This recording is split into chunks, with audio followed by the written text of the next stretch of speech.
ಇಲ್ಲಿ ಪ್ರತಿ ಶಿವರಾತ್ರಿಗೆ ಇಲ್ಲಿರ್ತಕ್ಕಂಥ ಆಭರಣಗಳು ಸಾಗರದ AC ಆಫೀಸಿನಲ್ಲಿ ಇರ್ತವೆ, ಸ್ಟ್ರಾಂಗ್ ರೂಮಲ್ಲಿ. ಅಲ್ಲಿಂದ ಪಡೆದುಕೊಂಡು ಬಂದು ಇಲ್ಲಿ ಜಾತ್ರೆ ಆಗೋಲ್ಲಿವರೆಗೂ ಅಲಂಕಾರವನ್ನು ಮಾಡಿ ಪುನಃ ಅಲ್ಲಿ ಹಾಕುವಂಥ ಪದ್ಧತಿ ಇದೆ. ಸರ್ಕಾರದ ಪರ್ಮಿಷನ್. ಆಭರಣಗಳೆಲ್ಲ ಯಾರ ಕಾಲಘಟ್ಟದ್ದು? ಅದು ಮೈಸೂರು ಅರಸರ ಕಾಲಘಟ್ಟದ್ದು ಅನ್ನುವಂಥದ್ದು ಬರುತ್ತೆ. ಹೌದು ಹೌದು ಹೌದು. ಅವರು ಇಲ್ಲಿ ಬಂದೋಗಿದ್ರು, ಅವರ ಸಂಪರ್ಕ ಇದೆ. ಅವರು ಈಗ ಬೆಳ್ಳಿ ನಾಗಾಭರಣದಲ್ಲಿ ಅವ್ರದ್ದೇ ಶರ ಇದೆ, 1800ನೇ ಇಸ್ವಿಲಿ ಕೊಟ್ಟಿರೋದು. ಹೌದು, ಬೆಳ್ಳಿ ನಾಗಾಭರಣ ಹೀಗಿದೆ, 20 ತೊಲ ಇದೆ ಅದು. ನಮ್ದು ಈಗ 5 ಕೋಟಿ ರೂಪಾಯಿ ಆಸ್ತಿ ಅದು. ನಾವು ಇಲ್ಲಿ ಬಿಟ್ಟು ಅಲ್ಲೂ ಹೋಗಿದ್ದೇವೆ. 5 ಕೋಟಿ ರೂಪಾಯಿ ಆಸ್ತಿ. ಆವಾಗ ಈಗ ಮೇಡಮ್ ಇದು ಬಂತಲ್ಲ, ಕೊರೋನಾ ಬಂದಂಗೆ, ಆವಾಗ ಗುದ್ದಮ್ಮನ ಕಾಯಿಲೆ ಅಂತ ಬಂತಂತೆ. ಎಂತ ಕಾಯಿಲೆ? ಗುದ್ದಮ್ಮನ ಕಾಯಿಲೆ ಅಂತ. ಪುನರ್ ನಿರ್ಮಾಣ ಮಾಡಬೇಕು ಅಂತಿದೆ. ಒಂದು ಯೋಜನೆ ಹಾಕಿ ಒಂದು 11 ಲಕ್ಷ ರೂಪಾಯಿ ನಾವೇ ವಾಗ್ದಾನ ಮಾಡಿಟ್ಟಿದ್ದೇವೆ. ಅದು ಇದಕ್ಕೆ 11 ಲಕ್ಷ ರೂಪಾಯಿ ಎಲ್ಲೋ ಒಂದು ಬದುಕಿ ಎಲ್ಲಿಗೆ ಸಾಲ, ಒಂದು ಕಂಬ ನಿಲ್ಲಿಸ್ಲಿಕ್ಕೆ ಸಾಕಾಗುತ್ತೆ. ಅಲಂಕಾರಿಕವಾಗಿ ಸರ್ಪಗಳನ್ನ ಬಳಸ್ತಾ ಇದ್ರಲ್ಲ ನೋಡಿ, ಎಷ್ಟು ಚೆನ್ನಾಗಿದೆ ಅಂತ ಹೇಳಿ. ಓ, ಇಲ್ಲೆಲ್ಲ ಸಣ್ಣದಾಗಿ ಜರಿ ಹರಿತಾ ಇದೆ ನೋಡಿ. ಭೀಮೇಶ್ವರ, ಇದು ಒಳಭಾಗದಿಂದ ಬಂದಿರತಕ್ಕಂತಹ ನೀರು. ಓಕೆ. ಇಲ್ಲೆಲ್ಲ ಗಣೇಶ ಎಲ್ಲ ನೋಡ್ತೀವಿ. ಗಣೇಶ ಹಳೆಯ ವಿಗ್ರಹ. ಈ ರೀತಿ ಕಲ್ಲುಗಳನ್ನು ನಮ್ಮಲ್ಲಿ ಸಹಜವಾಗಿ ಎಲ್ಲಾ ಕಡೆಗಳಲ್ಲೂ ನೋಡಬಹುದು. ಅದನ್ನ ಸಾಮಾನ್ಯವಾಗಿ ಕಲ್ಲಿಗೆ ಆಕಾರನೇ ಇಲ್ಲ, ಆದ್ರೂ ಪೂಜಿಸ್ತಾರಲ್ಲ, ಆದ್ರೂ ವಿಶೇಷ. ಅಂದ್ರೆ ಈಗ ಕೆಲವು ಸಂದರ್ಭದಲ್ಲಿ ಭೂತರಾಜ ಅಂತ ಇರ್ತಾರೆ, ಕೆಲವು ಸಂದರ್ಭದಲ್ಲಿ ಬೀರಪ್ಪ ಅಂತ ಕರೀತಾರೆ. ಈ ರೀತಿಯ ಕಲ್ಲುಗಳನ್ನ ನಾವು ಸಹಜವಾಗಿ ಅಲ್ಲಿ ಇಡ್ತಾರೆ ಈಗಿನ ಈ ಭಾಗದ ಜನರು.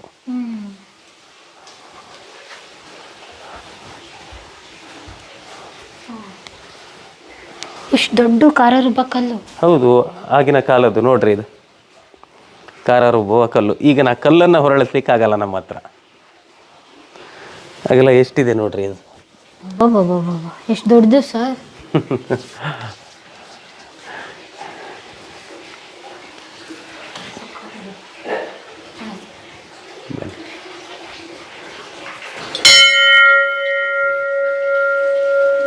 ಇಲ್ಲಿ ಯಾವಾಗ್ಲೂ ನೀರು ಹರಿತಲೇ ಇರ್ತದೆ. ಯಾವಾಗ್ಲೂ ಬಟ್ರೆ ಯಾವಾಗ್ಲೂ ಹರಿತತ್ತಲ್ಲ ನೀರು.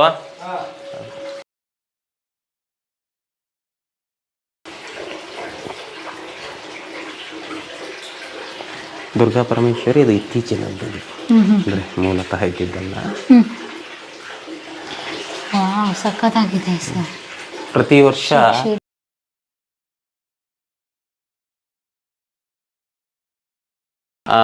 ಇಲ್ಲಿ ಪ್ರತಿ ಶಿವರಾತ್ರಿಗೆ ಇಲ್ಲಿರ್ತಕ್ಕಂಥ ಆಭರಣಗಳು ಸಾಗರದ AC ಆಫೀಸಿನಲ್ಲಿ ಇರ್ತವೆ, ಸ್ಟ್ರಾಂಗ್ ರೂಮಲ್ಲಿ. ಅಲ್ಲಿಂದ ಪಡೆದುಕೊಂಡು ಬಂದು ಇಲ್ಲಿ ಜಾತ್ರೆ ಆಗೋಲ್ಲಿವರೆಗೂ ಅಲಂಕಾರವನ್ನು ಮಾಡಿ ಪುನಃ ಅಲ್ಲಿ ಹಾಕುವಂಥ ಪದ್ಧತಿ ಇದೆ. ಸರ್ಕಾರದ ಪರ್ಮಿಷನ್. ಆಭರಣಗಳೆಲ್ಲ ಯಾರ ಕಾಲಘಟ್ಟದ್ದು? ಅದು ಮೈಸೂರು ಅರಸರ ಕಾಲಘಟ್ಟದ್ದು ಅನ್ನುವಂಥದ್ದು ಬರುತ್ತೆ. ಅದಕ್ಕಿಂತ ಪೂರ್ವದ ನಮಗೇನು ಇತಿಹಾಸ ಸಿಗಲ್ಲ. ಇನ್ನೂ ಇಲ್ಲ. ಅಂದ್ರೆ ಆವಾಗಿನ ಕಾಲದಲ್ಲಿ ಬಳಸ್ತಾ ಇದ್ರು ಇದನ್ನ. ಇದು ದೇವಾಲಯದ ಬಲಪಾರ್ಶ್ವ, ಅಂದ್ರೆ ಎಡಭಾಗಕ್ಕೆ ಇಲ್ಲೇನು ಇಡ್ಲಿಕ್ಕೆ ಹಾಗಾಗಿ ದೇವಸ್ಥಾನದ ಪರಿಕರಗಳು ಅದನ್ನೆಲ್ಲ ಇಡ್ಲಿಕ್ಕೆ ಒಂದು ಜಾಗ ಬೇಕಲ್ವಾ. ಕಿಟಕಿ ನೋಡಿ ಆವಾಗಿನ ಕಾಲದ್ದು ಯಾವ ರೀತಿ ಇದೆ ಅಂತ. ಹೌದು.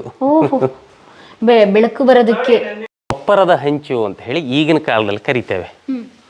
ಇದೆಯಲ್ವಾ, ಇದು ಕೊಪ್ಪರದ ಹಂಚು ಅಂತ ಕರಿತೀವಿ. ಈಗ ಹಾಗೆ ಕರೆಯೋದಲ್ವಾ ಭಟ್ರೆ ಈಗ. ಅದು ಆಗ ಈ 2 ಮಹಡಿಗಳು ಸಂಧಿಸುವ ಜಾಗದಲ್ಲಿ ಮಧ್ಯದಲ್ಲಿ ಅದನ್ನ ಸ್ವಲ್ಪ ಕೊರೆದು ಆ ನೀರು 2 ದಿಕ್ಕಿಗೆ ಪಾಲಾಗುವ ಹಾಗೆ ಮಾಡಿರುವಂಥದ್ದು. ಅಲಂಕಾರಕ್ಕಾಗಿ ಸರ್ಪವನ್ನು ಬಳಸಿರ್ತಕ್ಕಂಥದ್ದು. ಕಲ್ಲಲ್ಲೂ ಅವಾಗ ಕೊಪ್ಪರಗೆ ಅಂಚು ಅಂತ ಹೇಳ್ತಾರಲ್ಲ, ಅವಾಗ ನೋಡಿ ಕಲ್ಲಲ್ಲೂ ಕೂಡ ಆಸು ಥರ ಈ ಥರ ಮಾಡಬೇಕು ಅಂತ ಹೇಳಿದರೆ ಅಲ್ಲಿ ಅಲಂಕಾರಿಕವಾಗಿ ಸರ್ಪಗಳನ್ನ ಬಳಸ್ತಾ ಇದ್ರಲ್ಲ ನೋಡಿ, ಎಷ್ಟು ಚೆನ್ನಾಗಿದೆ ಅಂತ ಹೇಳಿ.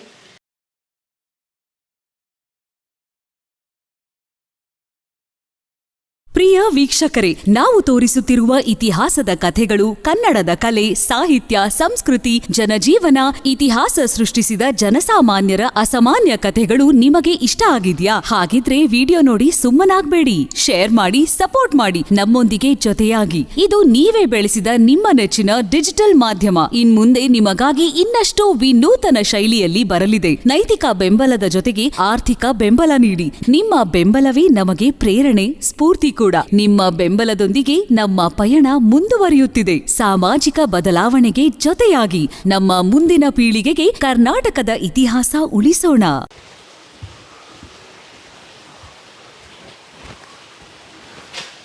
ಆಮೇಲೆ ನಾವು ಒದಿಗೆಗಳು ಅಂತ ಹೇಳಿ ಕರಿತೀವಿ. ಒದಿಗೆಗಳು ಅಂತಂದರೆ ನೀರನ್ನು ಮೇಲ್ಭಾಗದಿಂದ ಕೆಳಗಡೆ ಹರಿಸೋದಕ್ಕೆ ಇವು ಹರಣಿಗಳು ಅಂತ ಹೇಳಿ ಈಗ ಒಂದು ಪೈಪನ್ನು ಸೀಳಿ 2 ಭಾಗ ಮಾಡಿ ನೀರನ್ನು ಮೇಲ್ಭಾಗದಲ್ಲಿ ಹರಿದ್ಕೊಂಡು ಬರೋ ಹಾಗೆ ಮಾಡ್ತಿದ್ವಲ್ವಾ. ಆವಾಗ ಮಾಡಿರುವಂತಹದ್ದು ಇದು. ಇವಾಗ ಮನೆ ಮುಂದೆ ಒಳಗಡೆ ತಾಗುತ್ತೆ ಅಂತ ಹೇಳಿ ಈಗೆಲ್ಲ ಪೈಪ್ ಕೊಡ್ತಾರೆ. ಅದೇ ರೀತಿ ಆವಾಗ ಇದು ಓಪನ್ ಆಗಿ ಕೊಡೋರು. ನಮ್ಮಲ್ಲೆಲ್ಲ ಹರಣಿಗಳು ಅಥವಾ ಒದಿಗೆಗಳು ಅಂತ ಹೇಳಿ ಕರಿತೀವಿ. ಈಗ ಬಹಳಷ್ಟು ಮನೆಗೆ ಈಗ ನೀರು ಹೇಗೆ ಬರತ್ತಪ್ಪ, ನಮ್ಮದು ಒದಿಗೆ ನೀರು ಅಂತವೆ. ಹಾಗೆ ಅಂತಹ ಒದಿಗೆಗಳು ಇವೆಲ್ಲ ನೋಡ್ರಿ. ಈ ಎಲ್ಲದೂ ಸಹ ಕಟ್ಟಡ ಅದೇ ರೀತಿ ಇತ್ತು. ಇದೇ ರೀತಿಯ ಕಟ್ಟಡಗಳನ್ನು ನಾ ಹಾಡುವಳ್ಳಿಯಲ್ಲಿ ನಿಮ್ಗೆ ಶಿಸ್ತಾಗಿರುವಂಥದ್ದನ್ನು ತೋರಿಸ್ತೇನೆ. ಅಂದರೆ ಯಾವುದೇ ಕಾಲದ ದಾಳಿಗೆ ಸಿಲಿಕೆ ಹಾಳಾಗದೇ ಇರುವಂಥದ್ದು. ಕಾಲಕ್ಕೆ ಸಿಗ್ತಾ, ಯಾಕೆಂದ್ರೆ ಇಲ್ಲೊಂದು ಸ್ವಲ್ಪ ಹಾಳಾಗಿದೆಯಲ್ಲ. ಇಲ್ಲ, ಅದ್ರ ಬಗ್ಗೆ ಏನು ಮಾಹಿತಿ ಇಲ್ಲ ಮೇಡಮ್. ಶಾಸನಾತ್ಮಕ ಆಧಾರಗಳು ನಮಗೆ ಸಿಗಲ್ಲ. ನಮಗೆ ಇಲ್ಲಿರುವ ಆಧಾರ ಮೈಸೂರು ನಾಲ್ವಡಿ ಕೃಷ್ಣರಾಜ ಒಡೆಯರ ಕಾಲದಲ್ಲಿ ಸಿಗತ್ತೆ ಹೊರತು ಆನಂತರ ಮತ್ತೆ ಯಾವುದೇ ಆಧಾರಗಳು ಸಿಗಲಿಲ್ಲ ನಮಗೆ. ಓಕೆ, ಈ ದೇವಸ್ಥಾನದ ಬಗ್ಗೆ ಜನಗಳಿಗೆ ಯಾವಾಗ ಗೊತ್ತಾಯಿತು? ಮೊದಲು ಗೊತ್ತಿತ್ತು, ಬಟ್ ಅದೇನಾಗಿತ್ತು ಅಂತಂದರೆ ಬೆಳಕಿಗೆ ಬರಲಿಲ್ಲ. ಈಗ ಬಹಳಷ್ಟು ಕಡೆ ಏನಾಗತ್ತೆ ಅಂತಂದರೆ ವಿಚಾರಗಳು ಗೊತ್ತಿರತ್ತೆ, ಅದು ಎಲ್ಲೋ ಇರುತ್ತೆ ಅಂತ ಅಂದ್ಕೊಂಡಿರ್ತಾರೆ. ಬಟ್ ಇತ್ತೀಚೆಗೇನು 1960 ದಶಕದಲ್ಲಿ ಏನಾಗುತ್ತೆ, ಇದು ದೊಡ್ಡ ಪ್ರಮಾಣದಲ್ಲಿ ಬೆಳಕಿಗೆ ಬರುತ್ತೆ. ಆನಂತರ ಏನಾಗುತ್ತೆ, ಇಲ್ಲಿಗೊಂದು ದಾರಿ ಮಾಡ್ತಾರೆ, ಇಲ್ಲೊಬ್ಬರು ಭಟ್ರು ನೆಲೆ ನಿಲ್ತಾರೆ. ಇವರು ಭಟ್ರು ಇಲ್ಲಿ ನೆಲೆ ನಿಂತ ನಂತರ ಪ್ರತಿನಿತ್ಯ ಪೂಜೆ ಪುನಸ್ಕಾರಗಳು ನಡೆಯುತ್ತೆ. ಸಹಜವಾಗಿ ಏನಾಗುತ್ತೆ, ಭಟ್ರು ಇದ್ದಾರೆ ಅಂತಂದರೆ ಇತರೆ ಜನರು ಸಹ ಅವರಿದ್ದಾರಲ್ವ, ಧೈರ್ಯ ಇದೆ ನಮಗೆ, ಸುತ್ತ ಕಾಡಿದ್ರೆ ಏನು ಅಂತಂದು ಹೇಳಿ ಇಲ್ಲಿ ಬರ್ಲಿಕ್ಕೆ ಶುರು ಮಾಡಿದ್ರು. ಈಗ ಶಿವರಾತ್ರಿ ಸಂದರ್ಭದಲ್ಲೆಲ್ಲ ಕನಿಷ್ಠ 3,000-4,000 ಜನ ಆಗ್ತಾರೆ. ನಾನು 16ನೇ ವಯಸ್ಸಿನಿಂದ ಇಲ್ಲಿ ಆವಾಗ ಬರ್ತಾ ಇದ್ದೀನಿ. ನಾನು ಇಲ್ಲೇ ಇರುವ ಕಲ್ಲನ್ನು ಬಳಸಿ ಕಟ್ಟಡವನ್ನು ಮಾಡಿರೋದು, ಬಂಡೆ. ಮತ್ತು ಇವು ಯಾಕೆ ಇಷ್ಟು ಬೇಗ ಶಿಥಿಲ ಆಗಿದ್ದಾವೆ ಅಂತಂದರೆ, ಸಹಜವಾಗಿ ಇಲ್ಲಿ ಮಳೆ ತುಂಬ ವಿಪರೀತ. ಈ ಕಣಿವೆ ಇದೆಯಲ್ಲ, ಅದರಲ್ಲಿ ಕೋಗಾರ ಈ ಭಾಗ ಇದೆಯಲ್ವ, ತುಂಬ ಮಳೆ ಇಲ್ಲಿ. ಹಾಗಾಗಿ ಮಳೆಯ ಜೊತೆಗೆ ಮೇಲ್ಭಾಗದಲ್ಲಿ ಬಂಡೆ, ಅಂದರೆ ಮೇಲ್ಭಾಗ ನಾವೇನು ಬರೆ ಅಂತ ಕರಿತೀವಿ, ಇಲ್ಲಿಂದ 1-1.5 ಕಿಲೋಮೀಟರ್ ಹೈಟ್ ಇದೆ ಅದು. ಅಲ್ಲಿಂದ ಅಲ್ಲಿ ಬಿದ್ದಿರೋ ನೀರು ಸಹ ಇದ್ರ ಮೇಲೇ ಬೀಳುತ್ತೆ. ಒಂದು ಮಳೆ, ಬಂಡೆಯ ನೀರು, 3ನೇದು ಗಾಳಿ, ವಿಪರೀತ ಗಾಳಿ ಇರುತ್ತೆ. ಇವೆಲ್ಲದರ ದಾಳಿಗೆ ಸಿಲುಕಿರ್ತಕ್ಕಂತಹದ್ದು ಈ ರೀತಿಯಾಗಿ ಹಾಳಾಗಿದ್ದಾವೆ. ಇದನ್ನು ಯಾರು ಹಾಳು ಮಾಡಿದ್ದಲ್ಲ, ನಿಸರ್ಗದತ್ತವಾಗಿ ಹಾಳಾಗಿರೋದು ಇದು. ಈ ಕಡೆ ಕಾಡು ನೋಡ್ತೀವಲ್ಲ ಮೇಲ್ಗಡೆ, ಇದು ಇಳಿದಾದ್ಮೇಲೆ ಯಾವ್ದು? ಮೈಹಳ್ಳಿ ಅಂತ ಒಂದು ಊರು ಬರುತ್ತೆ. ನಾವು ಅದನ್ನ ಈಗ ದಾಟ್ಕೊಂಡು ಬಂದ್ವಿ. ಅಲ್ಲಿ ಊರಿದೆ, ಅಲ್ಲಿ ಸುಮಾರು ಒಂದು 25-30 ಮನೆಗಳಿದ್ದಾವೆ. ರಸ್ತೆ ಪಕ್ಕ ಆಗತ್ತೆ, ಅದು ಕೆಳಭಾಗದಲ್ಲಿ ಊರು. ಆ ಊರ ಹೆಸರು ಮೈಹಳ್ಳಿ ಅಂತೇಳಿ. ಆ್ಯಕ್ಚುಲಿ ಇಲ್ಲಿಂದ ಒಂದು ದಾರಿ ಇದೆ ಮೈಹಳ್ಳಿಗೆ. ನಾವು ಈಗೇನು ಭೀಮೇಶ್ವರಕ್ಕೆ ಕ್ರಾಸ್ ಆದ್ವಲ್ಲ, ಇಲ್ಲಿಂದ ವೆಹಿಕಲ್ಲಲ್ಲಿ ನಾವು ಮೈಹಳ್ಳಿಗೆ ಹೋಗೋದ್ರ ಒಳಗಡೆ ಇಲ್ಲಿಂದ ನಾವು ನಡ್ಕೊಂಡು ಮೈಹಳ್ಳಿಗೆ ಹೋಗ್ಬೋದು. ಅಷ್ಟು ಹತ್ರ ಇದೆ ಕಾಲ್ದಾರಿ. ಈ ಗುಡ್ಡವನ್ನು ಹತ್ತ ಆ ಕಡೆ ಹೇಳಿದ್ರೆ ಆಯ್ತು. ಇದು ಹಿಂದೆ ಪಾಂಡವರು ಅಜ್ಞಾತವಾಸದಲ್ಲಿದ್ದರಲ್ಲ 14 ವರ್ಷ, ಆ ಟೈಮ್ನಲ್ಲಿ ಕುಂತಿ ದೇವಿಗೆ ಮಹಾಶಿವರಾತ್ರಿ ಬಂತು. ಅವರು ಯಾರು ಕಾಣದೇ ಇದ್ದಂಗೆ ಅಡವಿ ಒಳಗಿದ್ದರು, ಇಲ್ಲಿ ಅಂದರೆ ಆ ಕ್ಷೇತ್ರ, ಇಂಥ ಕ್ಷೇತ್ರದಲ್ಲಿ. ಆವಾಗ ಶಿವರಾತ್ರಿ ಬಂತು. ಶಿವರಾತ್ರಿ ಬಂದ ಕೂಡಲೇ ಆವಾಗ ಕುಂತಿಗೆ ಶಿವ ಪೂಜೆ ಮಾಡಲೇಬೇಕು, ಶಿವಲಿಂಗ ಪೂಜೆ ಮಾಡಬೇಕು, ಅನಿವಾರ್ಯ. ಆವಾಗ ಏನಿದೆ ಅಂದರೆ ಇಲ್ಲಿ ಪ್ರತೀತಿ, ಭೀಮ ಹೋಗಿ ಕಾಶಿಯಿಂದ ಲಿಂಗ ತಗೊಂಡು ಬಂದಿದ್ದಾನೆ ಅಂತ ಪ್ರತೀತಿ. ಗುಹೆ ಇದೆ ಅಲ್ಲಿ ಕೆಳಗಡೆ. ಅಲ್ಲಿಂದ ಲಿಂಗ ತಗೊಬಂದು ಇಲ್ಲಿ ಪ್ರತಿಷ್ಠಾಪನೆ ಮಾಡಿದ್ದಾನೆ. ಅದಕ್ಕಾಗಿ ಭೀಮಲಿಂಗೇಶ್ವರ ಅಂತ ಹೆಸರು ಇದಕ್ಕೆ. ಭೀಮಲಿಂಗೇಶ್ವರ ಹೆಸರು ಬರಲಿಕ್ಕೆ ಭೀಮ ಪ್ರತಿಷ್ಠೆ. ಆಮೇಲೆ ಇಲ್ಲಿ ಸರಳ ಹೊಳೆ ಸೀಮೆ ಅಂತ ಹೆಸರು ಇದಕ್ಕೆ. ಅರ್ಜುನ ಸರಳ ಹೊಡೆದು ನೀರು ಮಾಡಿದ್ದಾನೆ ಅಂತ. ಅರ್ಜುನ ಸರಳ ಹೊಡೆದು ನೀರು ಮಾಡಿದ, ಭೀಮ ಹೋಗಿ ಲಿಂಗ ತಗೊಂಡು ಬಂದ. ಹಾಗಾಗಿ ಶಿವರಾತ್ರಿ ಕಾರ್ಯಕ್ರಮವನ್ನು ಇಲ್ಲಿ ಮುಗಿಸಿದವರು. ದೇವಸ್ಥಾನ ಎಲ್ಲ ಅವ್ರು ಕಟ್ಟಿದಾರೋ ಅಥವಾ ಅಷ್ಟರ ಮೇಲೆ ಆಗಿದೆಯೋ ಗೊತ್ತಿಲ್ಲ. ಹೌದು. ಇದು ಮೈಸೂರು ಒಡೆಯರು ಇದಕ್ಕೆ ಕೃಷ್ಣರಾಜ ಒಡೆಯರ. ಹೌದು. ಅವರು ಇಲ್ಲಿ ಬಂದೋಗಿದ್ರು, ಅವರ ಸಂಪರ್ಕ ಇದೆ. ಅವರು ಈಗ ಬೆಳ್ಳಿ ನಾಗಾಭರಣದಲ್ಲಿ ಅವ್ರದ್ದೇ ಶರ ಇದೆ, 1800ನೇ ಇಸ್ವಿಲಿ ಕೊಟ್ಟಿರೋದು. ಹೌದು, ಬೆಳ್ಳಿ ನಾಗಾಭರಣ ಹೀಗಿದೆ, 20 ತೊಲ ಇದೆ ಅದು.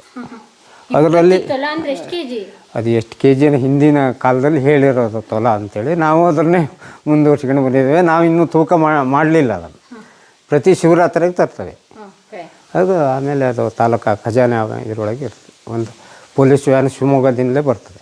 ಒಂದು 15 ಜನ ಪೊಲೀಸ್ನವ್ರು ಇರ್ತಾರೆ ಕಾಯಂ, ಒಂದು ವಾರ ಇಲ್ಲಿ. ಹಾಂ, ಅಲ್ಲ ಕೆಲವು ಬಂಗಾರಗಳು ಇದ್ದಾವೆ.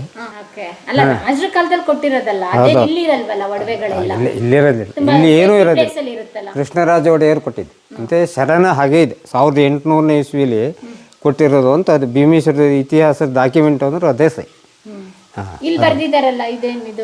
ಇದು ಈ ದೇವಸ್ಥಾನ ಆಗಿ 1000 ವರ್ಷದ ಮೇಲೆ ಕಟ್ಟಿರುತ್ತೆ ಇದು. ಬಸವನ ಮಂಟಪ ಅಂತ ಹೆಸರು ಇದಕ್ಕೆ. ಇದರಲ್ಲಿ ಜೈನರು ಕಟ್ಟಿಸಿದ್ದಾರೆ ಅಂತ ಒಂದು ಶರ ಇದೆ ಅದ್ರಲ್ಲಿ. ಓ ಹೌದಾ? ಹೌದು, ಒಂದು ಈ ದೇವಸ್ಥಾನ ಆಗಿ 1000 ವರ್ಷದ ಮೇಲೆ ಯಾವುದೋ ಜೈನರು ಇತಿಹಾಸ ಇದೆ. ಜೈನರು ಅಂತ ಹೇಳಿದ್ರೆ ಗೇರಿಸೊಪ್ಪ ಸಾಮ್ರಾಜ್ಯ ಇದೆಯಲ್ಲ, ಕಾಳು ಮೆಣಸಿನ ರಾಣಿ ಚೆನ್ನಭೈರಾದೇವಿ ಅವರ ಪೂರ್ವಜರು ಕಟ್ಟಿರ್ತಂತಾಗ ಇದು ಇಲ್ಲಿ ಎಲ್ಲ ಕೇಳ್ತಾರೆ, ಇದಕ್ಕೂ ಮತ್ತು ಈಶ್ವರನಿಗೂ ನಂದಿಗೂ ಸಂಬಂಧ ಇರಬೇಕಲ್ಲ, ಡೈರೆಕ್ಷನ್ ಇಲ್ಲ. ಹಂಗಾರೆ ಈಶ್ವರ ಇರಬೇಕಲ್ಲ ಇಲ್ಲಿ. ಹೌದು, ಸಾಮಾನ್ಯವಾಗಿ ಎಲ್ಲ ದೇವಸ್ಥಾನಗಳಲ್ಲಿ ನಾವು ಅದನ್ನೇ ನೋಡೋದು. ಬಸವ ಇದ್ದ ಮೇಲೆ ಈಶ್ವರ ಇರಬೇಕಲ್ಲ. ಅದು ಏನಾಗಿದೆ ಅಂದರೆ ಅದು ಅಷ್ಟರ ಮೇಲೆ ಮಾಡಿದ್ದಾರೆ ಪ್ರತಿಷ್ಠೆ. ಅವ್ರಿಗೇನು ಮನಸ್ಸು ಕಾಣ್ತಾ ಅಂತದ ಜೈನರ ಕಾಲದಲ್ಲಿ ಆಗಿರೋದೆ. ಅಂದ್ರೆ ಅದೇ ಥರ ಶರಣು ಇದೆ ಅದರಲ್ಲಿ. ದೇವಸ್ಥಾನ 1000 ವರ್ಷದ ಮೇಲೆ ಆಗಿರೋದು. ಆದ್ರೆ ಏನ್ ಸಖತ್ತಾಗಿದೆ ನೋಡಿ. ಹಾಗಾದ್ರೆ ಇಲ್ಲಿ ನೀವು ಬಂದು ಎಷ್ಟು ವರ್ಷ ಆಯ್ತು? ಯಾರು? ನೀವು. ನಾವು ಇಲ್ಲೇ ಪೂರ್ವಕರು, ನಾವಿಲ್ಲೇ ಸುರುಳಿ ಮನೆ ಅಂತ ನಮ್ಮ ಹೆಸರು. ಈಗ ಪುರಾಣ ನಾಯಕರು ಇದ್ದಾರೆ. ನಮ್ದು ಈಗ 5 ಕೋಟಿ ರೂಪಾಯಿ ಆಸ್ತಿ ಅದು. ನಾವು ಇಲ್ಲಿ ಬಿಟ್ಟು ಅಲ್ಲೂ ಹೋಗಿದ್ದೇವೆ. 5 ಕೋಟಿ ರೂಪಾಯಿ ಆಸ್ತಿ? ಆವಾಗ ಈಗ ಮೇಡಮ್ ಇದು ಬಂತಲ್ಲ, ಕೊರೋನಾ ಬಂದಂಗೆ, ಆವಾಗ ಗುದ್ದಮ್ಮನ ಕಾಯಿಲೆ ಅಂತ ಬಂತಂತೆ. ಎಂತ ಕಾಯಿಲೆ? ಗುದ್ದಮ್ಮನ ಕಾಯಿಲೆ ಅಂತ 1922. ಏನದು ಗುದ್ದಮ್ಮನ ಕಾಯಿಲೆ? ಗುದ್ದಮ್ಮನ ಕಾಯಿಲೆ ಅಂದ್ರೆ ಸಿಡುಬು ಬರುತ್ತಲ್ಲ, ಸಿಡುಬು ಅದರಲ್ಲಿ ಅದರಲ್ಲಿ ದೊಡ್ಡ ಟೈಪ್. ಅದರಲ್ಲಿ ಬಂದು ಎಲ್ಲ ಸತ್ತೋಗ್ಬಿಟ್ರು. ಹೀಗಾಗಿ ಏನೋ ದೇವ್ರ ಮನಸ್ಸಿಗೆ ಬರಲಿಲ್ವ ಏನೋ, ಎಲ್ಲ ಊರೆಲ್ಲ ಹಾಳು ಬಿತ್ತು. ನಮ್ಮಲ್ಲಿ ಅಜ್ಜಿ ಮತ್ತು ನಮ್ಮ ತಂದೆಯವರು ಉಳ್ಕೊಂಡ್ರು. ಅವ್ರಿಗೆ 6 ವರ್ಷವಂತೆ. ಜಮೀನು ಬೇಡ ಹೇಳಿ ಬಿಟ್ಟಿಗೆ ಹೋಗಿದ್ದಾರೆ ಅಲ್ಲಿ ಲಿಂಗನಮಕ್ಕಿ ಹತ್ರ. ಜಮೀನೇ ಬಿಟ್ಟಿಗೆ ಹೋಗಿರೋದು. ಲಿಂಗನಮಕ್ಕಿಯಲ್ಲಿ ಎಲ್ಲಿರೋದು? ನಾವು ಲಿಂಗನಮಕ್ಕಿ ಡ್ಯಾಮ್ ಹತ್ರನೇ ಕೆಳಗಡೆ ಬಂದು ತಲಗಿಣಿ ಅಂತ. ಇವಾಗ ಇಲ್ಲಿ ಇಲ್ಲಿ ಪುರಾಣ ನಾಯಕರು ಅಂತ ಅವರು, ನಾವು ಬಿಟ್ಟು 80 ವರ್ಷ ಆದ್ಮೇಲೆ ಅವ್ರು ಬಂದರು. ಅವ್ರು ಈಗ ಅವರು ಮಾಡ್ಕೊಂಡಿದ್ದಾರೆ ಅಂತ. ಈಗ ಅದನ್ನ ಹೇಳ್ತಾರೆ ಅವ್ರು. ಈಗ 5 ಕೋಟಿ ಹೇಳ್ತಾರೆ, ನಾಳೆ ಬೆಳಿಗ್ಗೆ ಕೊಡೋದಾರು 5 ಕೋಟಿ ಒಳಗೆ ಕೊಡೋದಿಲ್ಲ. ನೀವು ಬೇಕಂದ್ರೆ 5 ಕೋಟಿ. 5 ಕೋಟಿ ಕೊಟ್ಟು ನಮ್ಮ ಜಮೀನು ಪೂರ್ವಕರು ಈಗಲೂ ತೆಂಗಿನ ಮರ ಇದಾವೆ. ಇವಾಗ ನೀವು ಪೂಜೆ ಮಾಡಕ್ಕೆ ಅಲ್ಲಿಂದ ಬರ್ತೀರಾ ಅಥವಾ ಇಲ್ಲಿಂದಲ್ಲ? ಇಲ್ಲ, ನಾವು ಅರ್ಚಕ್ರ ಅಲ್ಲ, ನೇಮಿಗಿಂದ್ರು ಅರ್ಚಕರು ಮದುವೆ ಮನೆಗೆ ಹೋಗಿದ್ದಾರೆ. ಅವರು ಮದುವೆ ಕಾರ್ಯಕ್ರಮ ಇದೆ, ಒಂದು 5 ದಿವಸ ರಜಾ ಬೇಕು, ನೀವು ಪೂಜೆ ಮಾಡಬೇಕು ಅಂದರು. ನಾನು ನಿಜವಾಗಿ ಅಂದರೆ ಈ ದೇವಸ್ಥಾನದ ಅಧ್ಯಕ್ಷರೇ ನಾವು. ಹೌದಾ? ಹೌದು, ಅಂದ್ರೆ ಪೂರ್ವಜರಿಂದ ಬಂದಿದ್ದೆಲ್ಲ. ಹೌದು. ಓಕೆ. ಜನಗಳೆಲ್ಲ ಬರ್ತಾ ಇರ್ತಾರ, ಹೋಗ್ತಾ ಇರ್ತಾರೆ? ಬಿಟ್ಟು ಜಾಸ್ತಿ ಶಿವರಾತ್ರಿ ಬೇರೆ ಸಂದರ್ಭದಲ್ಲಿ ಮಳೆಗಾಲದಲ್ಲಿ ಸಿಕ್ಕಾಬಿಟ್ಟೆ ಬರ್ತಾರೆ. ಮಳೆಗಾಲದಲ್ಲಿ ಫಾಲ್ಸ್ ನೋಡೋಕ್ಕಾಗಿ ಭೀಮೇಶ್ವರ ಫಾಲ್ಸ್ ಅಂತ ಹಾಕ್ಬಿಡ್ತಾವೆ ಎಲ್ಲ ವಾಟ್ಸಪ್ಪಾಗೆ, ಎಲ್ಲ ನೀರು ನೋಡ್ಲಿಕ್ಕೆ ಬರ್ತಾರೆ. ಇವಾಗ ಫಾಲ್ಸ್ ಬಂದಾಗ ಇಲ್ಲೆಲ್ಲ ಬರ್ಬೋದು, ನೀರೆಲ್ಲ ನೀರು ಹಾರ್ತಾ ಇರುತ್ತೆ. ಭಾಳ ಹುಷಾರಿಬೇಕು. ನೀರು ಇನ್ನೂ ಇಲ್ಲಿವರೆಗೆ ಬರುತ್ತೆ, ಲಾಸ್ಟ್ವರೆಗೆ. ಈ ಜೋಗ ಫಾಲ್ಸ್ ಟೈಪೇ. ಅದನ್ನು ನೋಡಕ್ಕೆ. ನಮ್ಮ ಹೆಸರು ರಾಮಚಂದ್ರ ಭಟ್ರು ಅಂತ. ಓಕೆ ಭಟ್ರೆ, ಖುಷಿ ಆಯ್ತು ನಿಮ್ಮ ಜೊತೆ ಮಾತಾಡಿ. ಅಡ್ಡಿಲ್ಲ. ಸರಪ್ಪ, ನಿಮ್ಮ ಆಲ್ ಕರ್ನಾಟಕದಿಂದ ಬರ್ತಾರೆ ಇಲ್ಲಿ. ಇಲ್ಲಿ ಬೇಕಾದಷ್ಟು ಕೊಡುಗೆ ಇವ್ರು ನಿಮ್ಮ ಬೆಂಗಳೂರವರೇ ಕೊಟ್ಟಿದ್ದಿದೆ. ಹರಕೆ ಯಾರು ಹರಕೆ ಮಾಡ್ಕೊಂಡು ಹೋದ್ರು ತೀರ್ಸ್ಲಿಕ್ಕೆ ಅವರಾಗೆ ಬರ್ತಾರೆ. ನಾವು ತೀರ್ಸಕ್ಕೆ ಬನ್ನಿ ಹೇಳೋದೇ ಬೇಡ. ನೀವೀಗ ಯಾವ್ದಾದ್ರು ಒಂದು ಹರಕೆ ಮಾಡ್ಕೊಂಡು ಹೋದ್ರೆ ನಾಳೆ ನೀವೇ ತೀರ್ಸ್ಲಿಕ್ಕೆ ಬರ್ತೀರಿ ಭಟ್ರೆ ಅಂತ ಕ್ಷೇತ್ರ. ಓಕೆ, ಅದೆಲ್ಲ ಭಾರಿ 100ಕ್ಕೆ 100 ಸತ್ಯ. ಓಕೆ, ಒಳ್ಳೆ ತುಂಬ ಪವರ್ಫುಲ್ ದೇವರು. ಹೌದೌದು. ಓಕೆ ಸರ್, ಇವ್ರು ಹೇಳಿದ್ಕೂ ಅರ್ಚಕರು ಹೇಳಿದ್ಕೂ ನಮ್ಮ ಇತಿಹಾಸಕ್ಕೂ ಸಂಬಂಧಪಟ್ಟು ಅವ್ರು ಹೇಳಿದ್ರು. ಇಲ್ಲಿ ಜೈನರ ರಾಜರ ಕಾಲದಲ್ಲಿ ನಿಮ್ಮ ಇದರಲ್ಲಿ ಏನಾದ್ರು ಗೌರ್ಮೆಂಟಿಂದ ಈ ದೇವಸ್ಥಾನ ಎಲ್ಲ ಪುನರ್ ನಿರ್ಮಾಣ ಮಾಡಬೇಕು ಅಂತಿದೆ. ಒಂದು ಯೋಜನೆ ಹಾಕಿ ಒಂದು 11 ಲಕ್ಷ ರೂಪಾಯಿ ನಾವೇ ವಾಗ್ದಾನ ಮಾಡಿಟ್ಟಿದ್ದೇವೆ. ಅದು ಇದಕ್ಕೆ 11 ಲಕ್ಷ ರೂಪಾಯಿ ಎಲ್ಲೋ ಒಂದು ಬರೀ ಕೆಲ್ಲಿಗೆ ಸಾಲ, ಒಂದು ಕಂಬ ನಿಲ್ಲಿಸ್ಲಿಕ್ಕೆ ಸಾಕಾಗುತ್ತಿಲ್ಲ. ಹಿಂಗಾಗಿ ಇದನ್ನೆಲ್ಲ ಇಲ್ಲಿ ಧರ್ಮಸ್ಥಳ ಹತ್ರ ಅಲ್ವಾ, ಧರ್ಮಸ್ಥಳರು ಕೂಡ ಅಭಿವೃದ್ಧಿ ಮಾಡ್ತಾರ. ಕಾಂಟ್ಯಾಕ್ಟ್ ಮಾಡಬೇಕು ಅಂತ ಹೇಳೋ ಪ್ರಯತ್ನದಲ್ಲಿ ಇದ್ದೇವೆ, ಆದ್ರೆ ಆಗ್ಲಿಲ್ಲ ಅದನ್ನು. ಓಕೆ, ನಮ್ಮ ವಿಡಿಯೋ ನೋಡ್ತಾರಲ್ಲ, ಸಂಬಂಧಪಟ್ಟವರಾಗಿರ್ಬೋದು, ಇಂಟ್ರೆಸ್ಟಿಂಗ್ ಆಗಿರ್ಬೋದು, ಇಲಾಖೆಯವರಾಗಿರ್ಬೋದು, ಕಾಂಟ್ಯಾಕ್ಟ್ ಮಾಡ್ಬೋದು. ನಾವು ತಲುಪಿಸೋಂಥ ಕೆಲಸನ ನಾವು ಮಾಡ್ತೀವಿ. ಅದೇ ಗೌರ್ಮೆಂಟಿಂದ ಏನಾದ್ರು ಸ್ವಲ್ಪ ಮನಸ್ಸು ಮಾಡಿದ್ರೆ ದೇವಸ್ಥಾನ ಪುನರ್ ನಿರ್ಮಾಣ ಮಾಡ್ಬೋದು. ಇದೇನು ಮಾಡದಿದ್ದಂಥದ್ದು ಏನಲ್ಲ, ಮನ್ಸು ಮಾಡಬೇಕು. ನಾವೀಗ ನಾನು ನೋಡಿದ್ದೇನೆ, ಈಗ ಉತ್ತರ ಭಾರತ, ದಕ್ಷಿಣ ಭಾರತ ಎಲ್ಲನೂ ಓಡಾಡಿದೆ. ತಮಿಳ್ನಾಡಲ್ಲಿರೋ ದೇವಸ್ಥಾನ ನೀವು ನೋಡಿರ್ಬೋದು. ಇದು ಒಂದೊಂದು ಕಂಬ ಮಾರಿದ್ರು ಇಲ್ಲಿ ಒಂದೊಂದು ದೇವಸ್ಥಾನ ಕಟ್ಬೋದು ಅಂತಂಥ ಕಂಬ ಇದಾವೆ. ತಮಿಳ್ನಾಡು ದೇವಸ್ಥಾನದಲ್ಲಿ ಇದ್ರು ನೋಡಬೇಕು ಅಂದರೆ ನಮ್ಮ ಉತ್ತರ ಭಾರತನೂ ಅಲ್ಲ, ದಕ್ಷಿಣ ಭಾರತನೇ ಈ ಕಡೆನೇ. ಕೇರಳ, ತಮಿಳ್ನಾಡು, ಆಮೇಲೆ ಆಂಧ್ರ, ಇಲ್ಲಿರೋ ದೇವಾಲಯ ಎಲ್ಲೂ ಇಲ್ಲ ನಮ್ಮ ಭಾರತದಲ್ಲಿ. ನಮ್ಮ ಕರ್ನಾಟಕದಲ್ಲೂ ಸೇರಿಸ್ಕೊಳ್ಳಿ. ನಮ್ಮ ಕರ್ನಾಟಕ ಏನು ದೇವಸ್ಥಾನಗಳಿಗೇನು ಕಡಿಮೆ ಇದೆಯಾ? ಹಂಪಿಗೆ ಹೋದ್ರೆ ಒಂದು ರೀತಿ ವಿಸ್ಮಯ. ಈ ಕಡೆ ನಮ್ಮ ಮಲೆನಾಡು ಭಾಗದಲ್ಲಿ ಬಂದ್ರೆ ಇಲ್ಲೇ ಒಂದ್ ರೀತಿ, ಮತ್ತೆ ಅಲ್ಲಿ ಚಾಲುಕ್ಯರ ಕಾಳು, ಬಾದಾಮಿ, ಐಹೊಳೆ, ಪಟ್ಟದಕಲ್ಲು ಇವೆಲ್ಲ ಇದಾವೆ ಬಿಡಿ. ಇಲ್ಲ ಅಂತ ಏನಿಲ್ಲ, ಆದ್ರೆ ನಾ ತಮಿಳ್ನಾಡಿನಲ್ಲಿ ದೇವಸ್ಥಾನ ನೋಡ್ಬೇಕು ಹಿಂಗೆ ತಲೆ ಎತ್ತಿ ತಲೆ ಎತ್ತಿ ನೋಡ್ಬೇಕು. ಕಂಬ ಮೇಲ್ಗಡೆ ಈ ಲೆವೆಲ್ ಸ್ಲಾಬ್ ಇದಾವೆ. ಹೌದು ಹೌದು. ಓಕೆ, ಥ್ಯಾಂಕ್ ಯು ಭಟ್ರೆ. ಭಟ್ರೆ ಹೇಳ್ದಂಗೆ ಅಲ್ಲಿ ಬರ್ದಿರೋದಾಗಿರ್ಬೋದು ಎಲ್ಲಾನು ಕೂಡ ಜೈನರ ಅರಸರ ಕಾಲದಲ್ಲಿ ಆಗಿದ್ದು ಅಂತ ಹೇಳ್ತಾ ಅಲ್ಲಿಗೆ ಲಿಂಕ್ ಸಿಕ್ತು ಸರ್ ನಮ್ಮ ಇತಿಹಾಸಕ್ಕೆ. ಒಂದು ಅಂದರೆ ಸಾವಿರಾರು ವರ್ಷದ ಹಿಂದೆನೇ ಇದು ನಿರ್ಮಾಣ ಮಾಡಿದ್ರು ಅಂತ ಹೇಳಿದ್ರು. ಇದ್ರ ಕಲ್ಲು ಈ ಕಡೆಯಿಂದ ತಂದ ಕಲ್ಲ ಅಲ್ಲ, ಕಲ್ಲು ಕೆಳಗಡೆಯಿಂದ ತೆಗೆದಾರೆ. ಕೆಳಗಡೆ ಗದ್ದೆ ಬೈಲ್ ಬಂತಲ್ಲ ಗೊತ್ತಿದೆ, ರಾಮನ ಮನೆ ಹಿಂದ್ಗಡೆ ಈಗೆಲ್ಲ ಪೀಸ್ಗಳಿದಾವೆ ಈಗಲೂ ಈಗಲೂ ಇದೆ. ಅಲ್ಲಿಂದ ಇಲ್ಲಿಗೆ ಪೀಸ್ ಇದ್ದಂಗೆ ಪೀಸ್ಗಳಿದಾವೆ ಅಂದ್ರೆ ಅಲ್ಲಿಂದ ಇಲ್ಲಿ ತಂದಿದ್ದಾರೆ. ಹೌದು ಹೌದು ಹೌದು ಕಾಲ್ದಾರಿಲಿ ತಂದಿದಾರಲ್ಲ ಅವಾಗ ಯಾಕೆ ತಂದಿರ್ಬೋದು, ಅದು ವಿಶೇಷ ಇಲ್ಲಿ. ಹೌದು ಹೌದು ಹೌದು ಹೌದು ಕಾಲ್ದಾರಿ ಒಳಗೆ ಇಂಥ ಕಲ್ಲು ಕೆಳಗಡೆಯಿಂದ ತಂದಿದ್ದಾರೆ ಅಂದ್ರೆ ಅದು ವಿಶೇಷ, ಭಾರಿ ವಿಶೇಷ. ಅದು ಅಲ್ಲ, ಇಡೀ ಗೇರುಸೊಪ್ಪ ನಗರ ಬಸದಿ ಕೇರಿಗೆ ಬೇಕಿರುವಂತಹ ಕಲ್ಲುಗಳೇನಿದಾವೆ, ಈಗೇನು ನಾವು ಸಾಮ್ರಾಜ್ಯ ರಾಜಧಾನಿ ಅಂತಂದು ಹೇಳಿದ್ ನೋಡಿದ್ವಲ್ಲ, ಅದಕ್ಕೆ ಬೇಕಾಗಿರುವಂತಹ ಕಲ್ಲನ್ನು ಅಲ್ಲೊಂದು ಕರಡಿ ಕಾನು ಅಂತಿದೆ ಗೇರುಸೊಪ್ಪ ಮತ್ತು ಹೆನ್ನಿಯ ಮಧ್ಯೆ. ಅದ್ರ ಮಧ್ಯೆ 9 ಕಿಲೋಮೀಟರ್ ಅದು. ಅದ್ರ ಮಧ್ಯೆ ಕಾಡಿದೆ, ಕರಡಿ ಕಾನು ಅಂತ ಕರಿತೀವಿ. ಅದ್ರ ಮಧ್ಯೆ ಒಂದು ಇದಿದೆ, ಕಲ್ಲನ್ನು ಕಡಿದಿರುವಂತಹ ಒಂದು ನಾವೀಗೇನು ಕೋರೆ ಅಂತ ಕರಿತೀವಲ್ಲ ಹಾಗಿದೆ. ಅಲ್ಲಿ ಅದಕ್ಕೆ ಬೇಕಾಗಿರೋ ಎಲ್ಲಾ ಕಲ್ಲನ್ನು ಕಡಿದಿದ್ದಾರೆ. ಈಗ ನಾವು ನೋಡ್ಬೋದು, ತುಂಬಾ ದೂರ ಮೇಡಮ್. ಅಲ್ಲಿಗೆ ಹೋಗ್ಬೇಕು, ನಮ್ಮ ಗೇರುಸೊಪ್ಪ ಸಾಮ್ರಾಜ್ಯವನ್ನ ಎಲ್ಲವನ್ನ ನೀವು ಅನ್ವೇಷಣೆ ಮಾಡಬೇಕು ಅಂದ್ರೆ ಒಂದೊಂದು ಪ್ಲೇಸಿಗೆ 1 ದಿನ 2 ದಿನ ಬೇಕಾಗತ್ತೆ. ಮಾಡೋಣ ಸರ್, ಯಾಕೆಂದ್ರೆ ನಮ್ಮ ಡಿಜಿಟಲ್ ಮಾಧ್ಯಮ ಇರೋದೇ ಹಾಗೆ. ಒಂದೊಂದು ಪ್ಲೇಸಿಗೆ ಒಂದೊಂದು ದಿನ ಅಲ್ಲ, 3 ದಿನ ಇಟ್ಕೊಳ್ಳಿ ಒಂದು ಪ್ಲೇಸಿಗೆ ತೋರ್ಸೋಂಥ ಪ್ರಯತ್ನನ ನಾವು ಮಾಡೋಣ. ಓಕೆ, ಬನ್ನಿ ಸರ್ ಹೋಗೋಣ. ಅಂದ್ರೆ ಇದೇ ಶೈಲಿಗೆ ಇದ್ರ ಹಾಡುವಳ್ಳಿಯಲ್ಲಿದೆ